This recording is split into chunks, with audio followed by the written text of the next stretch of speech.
माननीय रवी पाटील, नागेश पाटील, आमचे पक्ष निरीक्षक शेखर माने, वसंत नाना देशमुख, राहुल भैया शहा, सुभाष दादा भोसले, अमर सूर्यवंशी, रवी मुळे, डॉक्टर संजय कुमार भोसले, नेहतराव बंडू, गंगेकर साहेब, संदीप दादा मांडवे, सुधीर भाऊ भोसले, सुधीर अभंगराव, प्रथमेश पाटील, चंद्रशेखर कोंडू बहिरे, दीपक दादा वडवेकर, सागर पढाळ, मुन्ना कसबे साहेब, घोडके साहेब, माननीय रवी पाटील, नागेश पाटील, आमचे पक्ष निरीक्षक शेखर माने,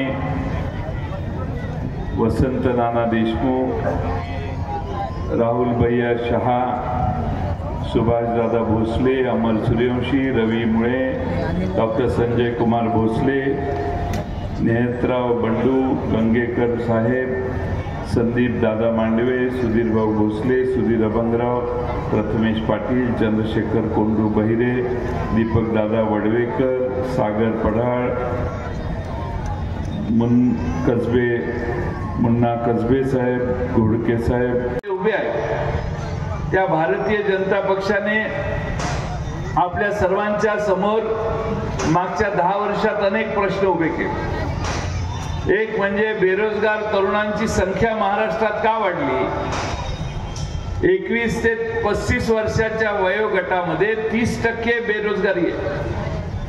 याचं पाप भारतीय जनता पक्षाच्या, देशाच्या आणि राज्याच्या धोरणात आहे असं मला वाटतं। दिसेल तो प्रकल्प गुजरातला, एकनाथ शिंदे यांनी गुजरातचं मांडलिकत्व स्वीकारलेलं आहे, अशी आजची परिस्थिती महाराष्ट्राची आहे। एखादी कारखानदारी गुजरातला महाराष्ट्रात येणारी गेली तर ही तोंडातनं बरं पण काढत नाही। खासदार या महाराष्ट्रातले अनेक प्रकल्प, 17 प्रकल्प राज्याच्या बाहेर गेले, त्याची यादीमध्ये प्रकाशित झाले। आमच्या महाराष्ट्रातले प्रकल्प गुजरातला जातात। फॉक्सकॉन प्रकल्प गेला, 1.5 लाख पोरांच्या हाताला काम मिळालं असतं। काल परवा मोदी साहेबांनी टाटा एअरबस, टाटा आपली पुण्यातली, एअरबस फ्रान्सची, महाराष्ट्रात प्रकल्प येणार होता, तो यांनी पळवला। काल परवा बडोद्याच्या शेजारी नरेंद्र मोदींनी टाटा एअरबस प्रकल्पाचं उद्घाटन केलं। भूमिपूजन नाही, उद्घाटन। 21-22 हजार कोटींची गुंतवणूक झाली, 7-8 हजार पोरांना नोकऱ्या पण लागल्या। तुम्ही मला म्हणाल की हे काय सांगताय आम्हाला, आमचा काय संबंध आहे? तुमचा संबंध असा आहे की दरडोई उत्पन्नात 2099, 2001, 2, 3, 4 अगदी 13-14 सालापर्यंत महाराष्ट्र भारतामध्ये दरडोई उत्पन्नात 2ऱ्या, 3ऱ्या, 4थ्या क्रमांकावर असायचा। गुजरात आपल्यालाही खाली होतं। पण जेव्हा महाराष्ट्रात मुख्यमंत्री म्हणून देवेंद्र फडणवीस झाले 14 साली आणि नरेंद्र मोदी साहेब दिल्लीला झाले, त्यानंतर फक्त 2 वर्षात यांनी महाराष्ट्राची एवढी वाट लावली की गुजरात महाराष्ट्राच्या वर कधी गेला कळलं नाही। 16 सालापासून गुजरात महाराष्ट्राच्या वर गेलाय। आज भारतात महाराष्ट्राचा नंबर 11वा लागतो। दरडोई उत्पन्न म्हणजे गुजरातची माणसं आपल्यापेक्षा मित्रांनो श्रीमंत झाली।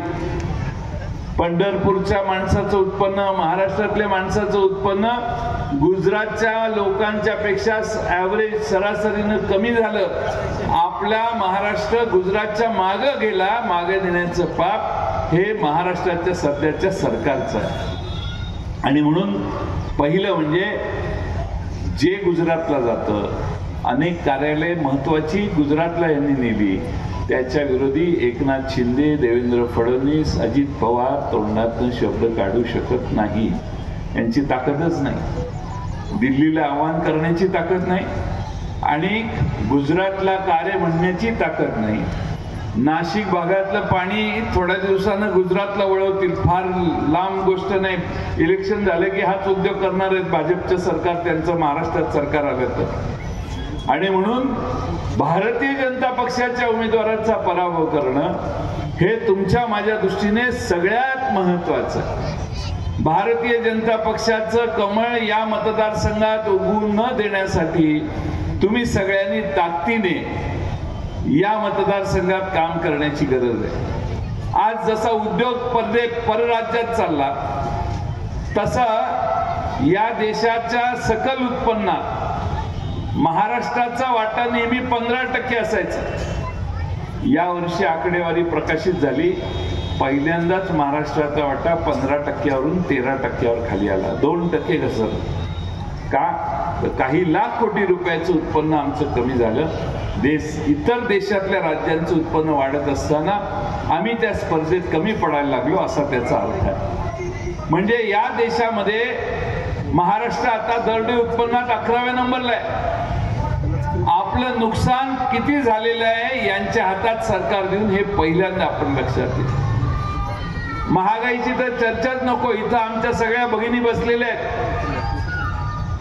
या भगिनींना दिवाळी किती महाग होती हे लक्षात आलं असेल. तेलाचा डबा 500 रुपयाने मागला. सोयाबीनची किंमत 3200. सोयाबीनच्या तेलाचा डबा 80 रुपयाहून 180 रुपये झाला तरी आपण चर्चा करत नाही. आधारभूत किंमत सोयाबीनला 6000 मिळाली पाहिजे असा मोर्चा काढणारे देवेंद्र फडणवीस राज्याचे अर्थमंत्री, राज्याचे गृहमंत्री आहेत. महाराष्ट्र त्यांच्या ताब्यात आहे असं लोक म्हणतात. पण सोयाबीन उत्पादकांना 3200 आणि 3400 रुपयाच्या पलीकडे आज दर मिळत नाही. आज आम्ही घोषणा केलेली आहे आमचे खरगे साहेबांनी काँग्रेसच्या की महाविकास आघाडीचं सरकार आल्यानंतर सोयाबीनला कमीत कमी 7000 रुपये देण्याची व्यवस्था आम्ही महाराष्ट्रभर करू. शेतकऱ्याला उघडा करायचा नाही, त्याला अडचणीत येऊन द्यायचं नाही, ही आमची सगळ्यांची उपस्थित आणि आपण या ठिकाणी उपस्थित असणारे सर्वच मान्यवर आणि बंधू भगिनींनी, आज आपण सगळे या ठिकाणी अनिल दादा सावंत यांच्या प्रचारासाठी इथे एकत्रित जमलो. आज आपल्या सर्वांच्या आशीर्वादाने आपल्या सर्वांचे नेते आदरणीय पवार साहेब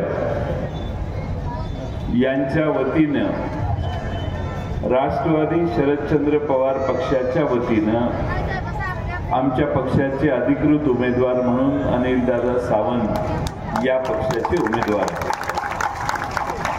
तुतारी वाजवणारा माणूस हे आमचं चिन्ह आहे आणि या चिन्हाच्या साठी आपण सगळ्यांनी उद्याच्या 20 नोव्हेंबरला राष्ट्रवादी काँग्रेस शरदचंद्र पवार पक्षाच्या साठी मतदान करावं ही विनंती करण्यासाठी आजची ही भव्य दिव्य सभा आहे. खरं म्हणजे ही सभा परवा रात्री उशिरा ठरली. काल सकाळी उमेदवारांना आम्ही कळवलं की उद्या येतोय आणि आज इतक्या कमी काळात एवढ्या मोठ्या प्रमाणात आपण सगळे जमलात याबद्दल पहिल्यांदा तुम्हा सगळ्यांचं अभिनंदन. पंढरपूर विधानसभा मतदारसंघ नेहमी पवार साहेबांच्या मागे राहिलेला मतदारसंघ आहे. ज्या बाजूला पवार साहेब असतील त्या बाजूला या मतदारसंघाने आपला नेहमीच कौल दिलेला आहे आणि त्यामुळं मागच्या वेळी भगीरथ भालगे यांनी काँग्रेस सोडून राष्ट्रवादीत प्रवेश केला आणि राष्ट्रवादीकडून उभे राहिल्यावर प्रचंड मताधिक्याने त्यांना आपण सगळ्यांनी विजयी केलेला हा ताजा इतिहास आपल्या समोर आहे. भारत भालके आणि भारत भालकेंनी 2019ला जसा निर्णय घेतला तसाच निर्णय पुढे व्हावा अशी आमची साधी अपेक्षा होती. काही लोकांनी आमच्या पक्षाकडे येऊन इंटरव्ह्यू देखील दिले, जसे अनिल दादांनी दिला तसा भगीरथने देखील इंटरव्ह्यू दिलेला होता. पक्षाकडे उभा राहण्याची इच्छा व्यक्त केली. पवार साहेबांच्या समोर अर्ज पक्षाकडे केलेला होता आणि तरी देखील अचानकपणाने पक्षाचा निर्णय होण्याच्या आधी जर वेगळा निर्णय झाला, पवार साहेबांच्या निर्णयाची वाट बघायची जर कुणाला इच्छा नसेल तर त्यांना त्याची जागा दाखवण्याचे काम आपण सगळ्यांनी करायचं. पवार साहेबांचा निर्णय शिरसावंत मानून या मतदारसंघातल्या सगळ्यांनी अनिलदादा सावंत यांना पाठिंबा दिल्यावर विजयसिंह मोहिते पाटील दादांनी देखील त्याला मान्यता दिल्यावर या मतदारसंघामध्ये अनिलदादा सावंत हे आता आपले अधिकृत उमेदवार आहेत. पंढरपूर मंगळवेढा मतदारसंघामध्ये मंगळवेढ्याला पाण्याचा प्रश्न होता 35 गावांचा. पहिल्यांदा एकच टीएमसी पाणी उपलब्ध झालं.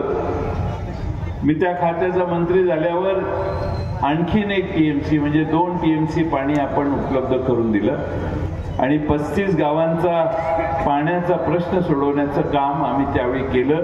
त्याच्या योजनेची कामं देखील चालू झाली आणि त्याची प्रगती देखील झाली.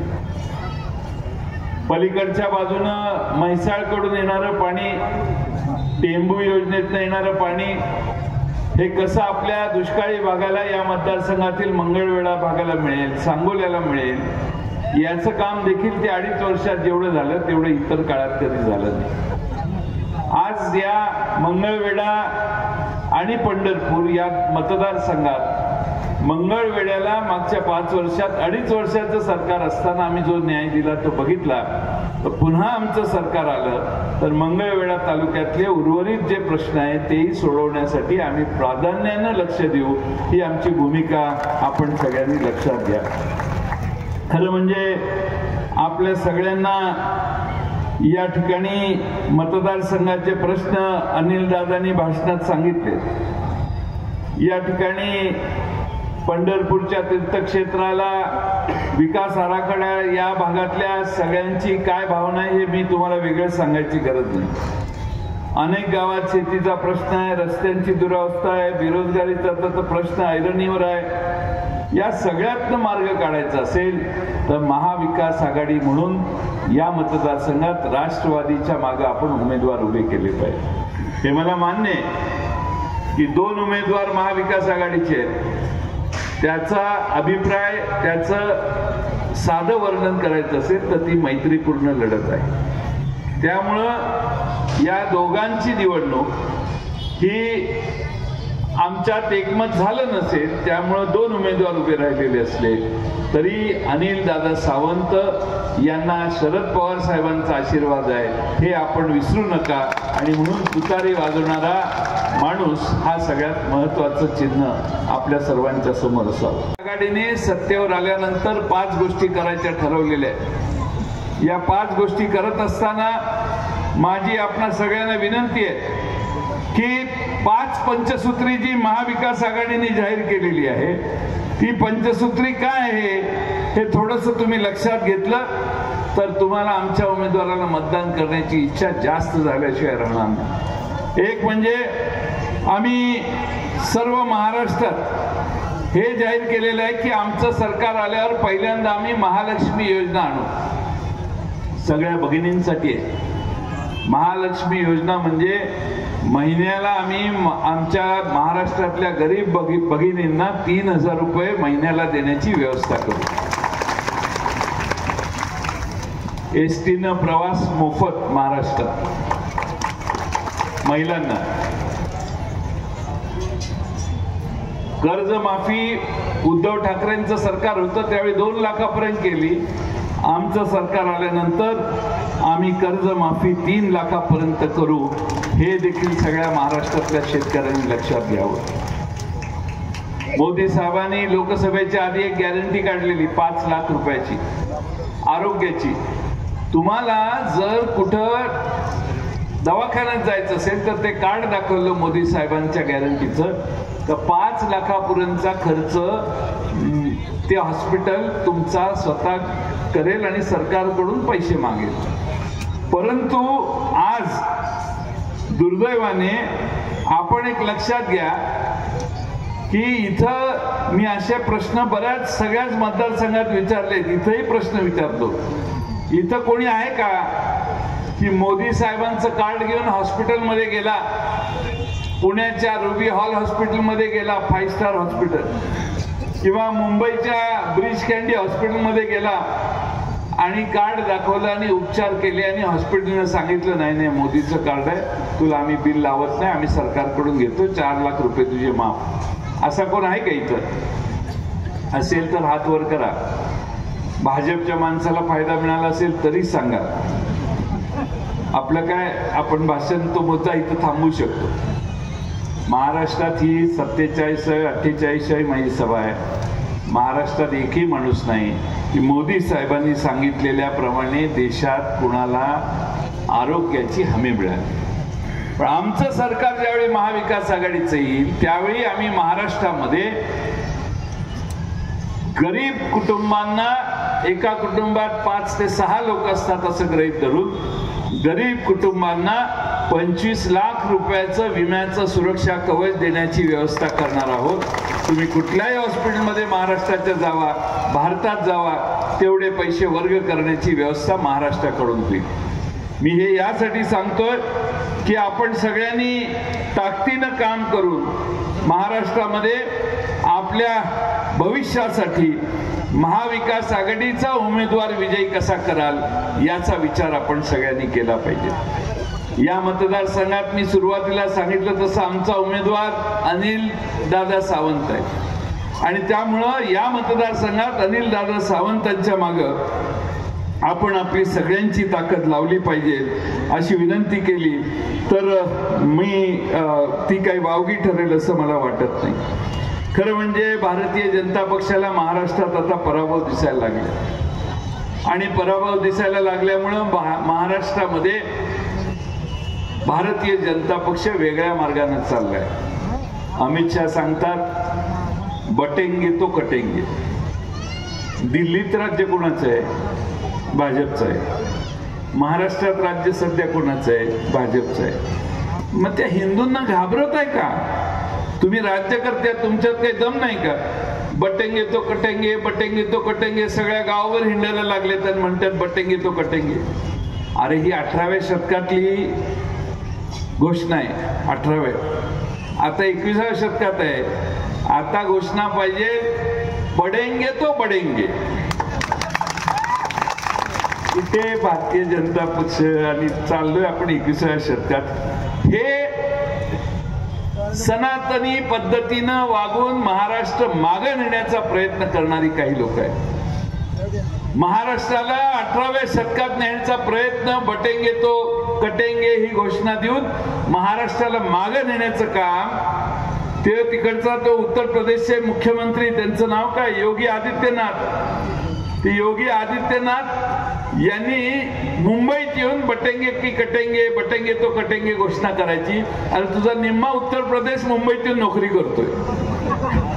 त्याला काय कोण धक्का लावत नाही आणि तिकडे इकडे येऊन सांगतोय बटेंगे तो कटेंगे. काय कापत बसायचं तिकडे का, इकडे काय संबंध आहे? पण महाराष्ट्रात हिंदू आणि इतर समाजात वाद निर्माण करण्याचं काम करण्याशिवाय यांना मतं मिळत नाहीत असा यांचा समज झाला. हिंदू मुस्लिम, हिंदू शीख, हिंदू इसाई या सगळ्यांच्यात अंतर पाडण्याचं पाप हे करतायत. आणि पाप का करतायत तर निवडणूक जवळ आली म्हणून करतायत. एक महाराष्ट्रामध्ये भारतीय जनता पक्षाचे आमदार आहेत, सगळीकडे जाऊन मोर्चे काढले आणि जे भाषण ते करायचे त्यांच्यावर गुन्हा दाखल व्हायला पाहिजे. पण ते म्हणायचे की माझा बॉस सागर बंगल्यात बसलाय. म्हणजे राज्याच्या गृहमंत्र्यांकडे अंगुली निर्देश करून तो बाबा सगळ्या महाराष्ट्रभर फिरून आला. कुठं काय जमतंय का बघायला, हिंदू मुस्लिम दंगा होतोय का. पण मी महाराष्ट्रातल्या हिंदूंचंही अभिनंदन करेन आणि मुस्लिम समाजाचंही अभिनंदन करेन. त्यांनी अशा बहकाव्यात न येता लक्षात घेतलं की निवडणुकीपुरतं याचं इंजेक्शन आहे म्हणून त्याकडे दुर्लक्ष केलं. महाराष्ट्रात कुठेही ठिणगी पडली नाही, त्यांना यश मिळालं नाही. हे आपल्या सामाजिक सर्व धर्म समभाव, आम्ही एकत्वाने राहण्याची आपली सामाजिक प्रवृत्ती महाराष्ट्राची जी आहे त्याकडं याचं सगळ्यांचं श्रेय जातं असं मला वाटतं. खरं म्हणजे आपण सगळ्यांनी थोडासा अभ्यास केला पाहिजे. की आपण आपल्या देशामध्ये काय काय खरेदी करतो. आपण शेतकरी समुदायातले. आता या भारतीय जनता पक्षाने बियाणांच्यावर कर लावलाय, खतांवर कर लावलाय, औषधांवर कर लावलाय. सोयाबीनच्या उत्पादनाचा खर्च आमचा 5 आणि 6 हजार रुपये येतो, पण सोयाबीनला हे दर देऊ शकले नाही. हीच परिस्थिती कापसाची आहे. कापसाचा दर खाली जायला लागला, वर जातोय म्हटल्यावर यांनी 22 लाख गाठी आणल्या, कापसाचा दर खाली जायला लागला. कांद्याची हीच परिस्थिती आहे. ऊसाचा दर वाढला असता, पण ज्यूस टू इथेनॉल हा रूट आहे, हा ह्यांनी बंद केला. नाही तर आमचा साखरेचा दर वाढला असता आणि 5-50 रुपये जास्त शेतकऱ्यांच्या पदरात पडले असते. त्यामुळे ह्यांचा फंडा एकच आहे, शेतकऱ्यांच्या उत्पादनाचा जर दर जास्त दिला शेती उत्पादनाला, शेतीमालाला, तर भारतात महागाई वाढते. आणि जर हे दर कमी ठेवले तर महागाई कमी होते. स्टीलचा दर वाढला ह्यांना महागाई वाढते वाटत नाही, सिमेंटचा दर वाढला ह्यांना महागाई वाढते असं वाटत नाही. बाकीच्या सगळ्या गोष्टींचे दर वाढले तरी महागाई यांना वाढली असं वाटत नाही. हे महाराष्ट्राचं आणि भारतातल्या शेतकऱ्यांचं दुर्दैव आहे.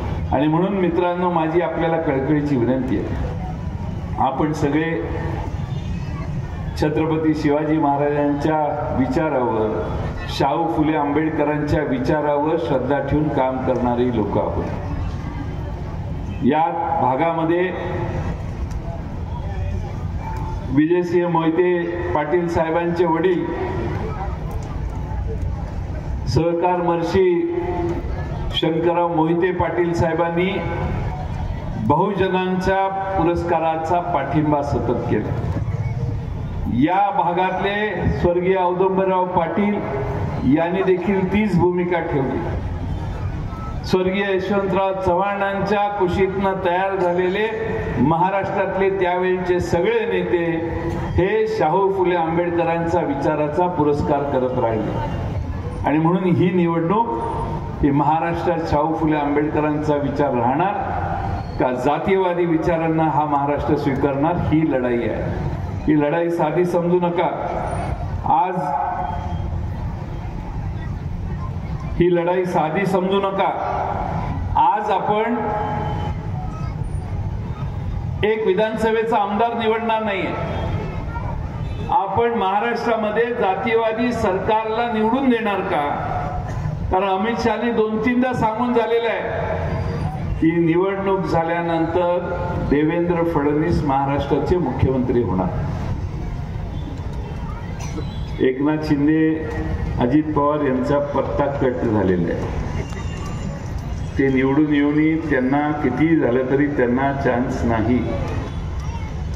त्यांना चान्स आता नसल्यामुळे अमित शाह 3 वेळा आतापर्यंत म्हटले की चुनके आने के बाद हमारा नेता देवेंद्र फडणवीस होगा. देवेंद्र फडणवीस महाराष्ट्राचे मुख्यमंत्री होणार, ही काळ्या दगडावर जर त्यांची मेजॉरिटी आली तर. त्यांची इच्छा आहे. एकनाथ शिंदे हा त्यांचा चेहरा नाही आहे, अजित पवारांचा तर विषयच नाही, पण देवेंद्र फडणवीस हे खरा त्यांचा चेहरा आहे.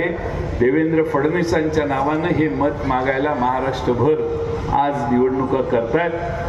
आज एका बाजूने बहुजन शाहू फुले आंबेडकरांचा विचार स्वीकारणारे तुम्ही आम्ही सगळे, या महाराष्ट्रामध्ये महाराष्ट्र कुणाच्या हातात द्यायचा याचा देखील तुम्ही विचार करण्याची आवश्यकता. आज आपल्या पंढरपूरमध्ये या सभेसाठी आपल्याला राष्ट्रवादी काँग्रेस पक्षाचे प्रदेशाध्यक्ष जयंतरावजी पाटील साहेब, माजी उपमुख्यमंत्री या जिल्ह्याचे आदरणीय नेते विजयसिंह मोहिते पाटील साहेब, माजी मंत्री लक्ष्मणरावजी ढोबळे सर, पक्ष निरीक्षक शेखर माने साहेब, रवी पाटील साहेब.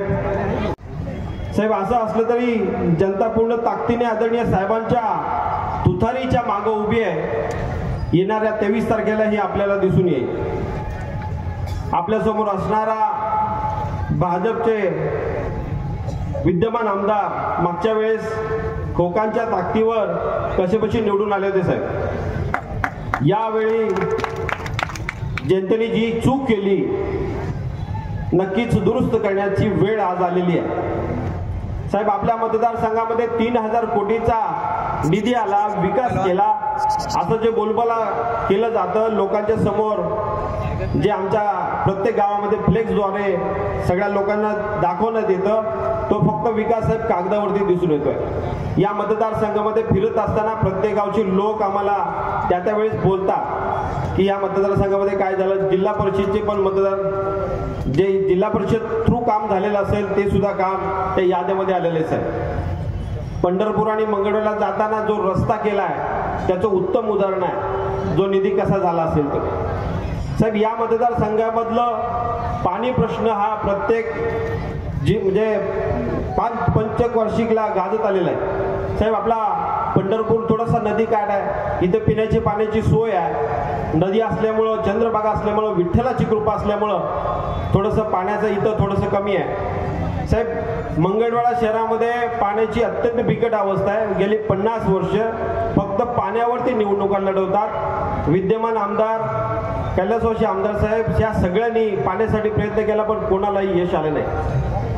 माझ्या तरुण मित्रांना आणि माझ्या बंधूंना सांगायचं आहे, जर आपल्या या मतदारसंघामधला पाण्याचा प्रश्न सोडवायचा असेल ते फक्त आदरणीय शरदचंद्रजी पवार साहेब आणि राष्ट्रवादी काँग्रेस पक्ष, महाविकास आघाडीचे सरकार एवढंच करू शकतात. आपण त्याच भूलथापांना बळी न पडता येणाऱ्या 20 तारखेला काळजीपूर्वक मतदान केलं पाहिजे.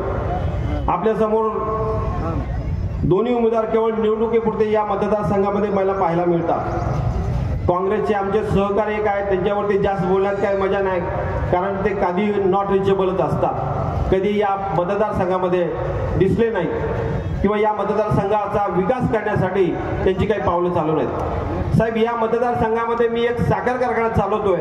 गेले 15 वर्ष सातत्य ठेवून मी या मतदारसंघामध्ये शेतकरी केंद्रबिंदू मानून या मतदारसंघाचं काम केलंय. शेतकऱ्यांना हातभार लावण्याचं मी काम केले साहेब. कुठं ना कुठं त्याचा फायदा तरुण बेरोजगारांना झालाय.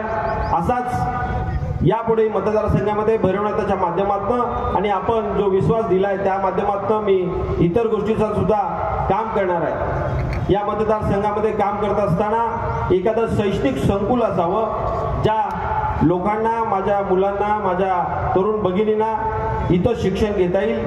पुणे, मुंबई, सांगली, सातारा या मोठ्या शहरामध्ये न जाता याच भागामध्ये त्यांना शिक्षणाची सोय होईल अशा पद्धतीचं एखादं शैक्षणिक संकुल असावं. या लोकांची मागणी येत्या काळामध्ये ती मी सुरू करून पूर्ण करेन साहेब. या मतदारसंघामध्ये अजून खूप जास्त एक मोठ्या प्रश्नाची उलगडल व्हायला पाहिजे. सोलापूर पाण्याच्या प्रश्नाची जी लाईन आहे, पिण्याच्या पाण्याची जी पाईपलाईन आहे, बंद पाईपलाईन तरी पाणी जाणार आहे. पंढरपूर तालुक्यातील नदीकाठच्या सर्व लोकांना मला एक प्रश्न विचारायचा आहे. ती जर लाईन आता अंतिम टप्प्यात आहे, पूर्ण होणारच आहे, ती जर पूर्ण झाली भीमा नदीचं पाणी साहेब येणार नाही. नदीकाठला आता आमच्या पांडुरंगाच्या कृपेमुळे वारीसाठी पाणी येतं, सोलापूरला पिण्यासाठी पाणी सोडलं जातं. ते जर बंद झालं तर आमच्या लोकांचं पाणी बंद होणार आहे. या भागातलं ऊस उत्पादक शेतकरी, कारखानदारी मोडीत निघणार आहे साहेब. या मतदारसंघाचे विद्यमान आमदार यासाठी त्यांनी विधानसभेमध्ये प्रश्न विचारला का? या लोकांच्या पुढच्या पाण्याची काय सोय केली आहे? मंगळवेढा तालुका जसा पाण्यापासून वंचित आहे, सोलापूरचं जे आता दिसणारं वैभव आहे, या सोलापूर जिल्ह्यातली कारखानदारी, नदीकाठच्या लोकांच्या वरती अवलंबून असणारी कारखानदारी घ्यावी. पंढरपूरला कोट्यावधी रुपयाचा निधी येतो, त्याचा वापर नीट होत नाही. पंढरपूर हे शहर पातळीवरती आपल्या ओळखलं जायला पाहिजे होतं. त्याची ओळख धार्मिक पर्यटन स्थळ अशा पद्धतीने व्हायला पाहिजे. त्याच्यासाठी आपल्या या मतदारसंघामधून निवडून गेल्यानंतर 100% प्रयत्न करणार आहे. तसेच चंद्रभागा नदीचा जुना दगडी पूल ते विष्णुपद बंधारा हा 12 महिने जर पाणी भरून त्याचं नियोजन केलं तर माझे स्थानिक कोळी बांधवाच्या ओढ्या चालतील, त्याचा व्यवसाय करता येईल. त्याच्यावरती त्यांचं जे पोटपाणी येतं, जे विठ्ठलाच्या दर्शनासाठी येणारे भाविक नदीकाठला जातात त्यांच्यासाठी सुद्धा एक अशा पद्धतीचं काम झालं तर एक सहकार्य होईल साहेब. पंढरपुरात अनेक मूर्ती कलाकार आहेत, त्याला स्वतंत्र जागा उपलब्ध करून देण्याची गरज आहे.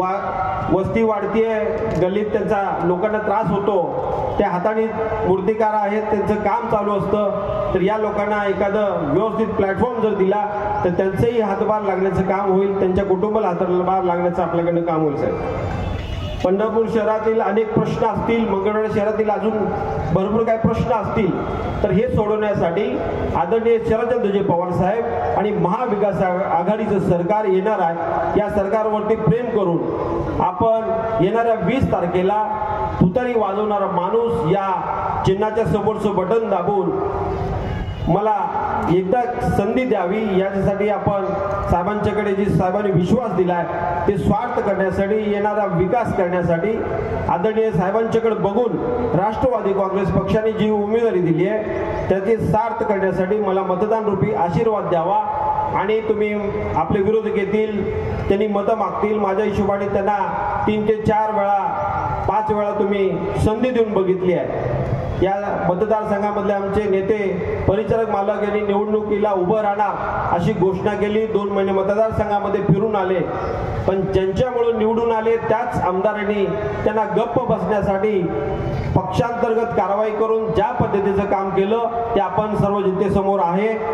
त्यांच्या दोघांच्या वादामध्ये बोलण्या एवढा मी मोठा माणूस नाही, मी छोटा कार्यकर्ता आहे.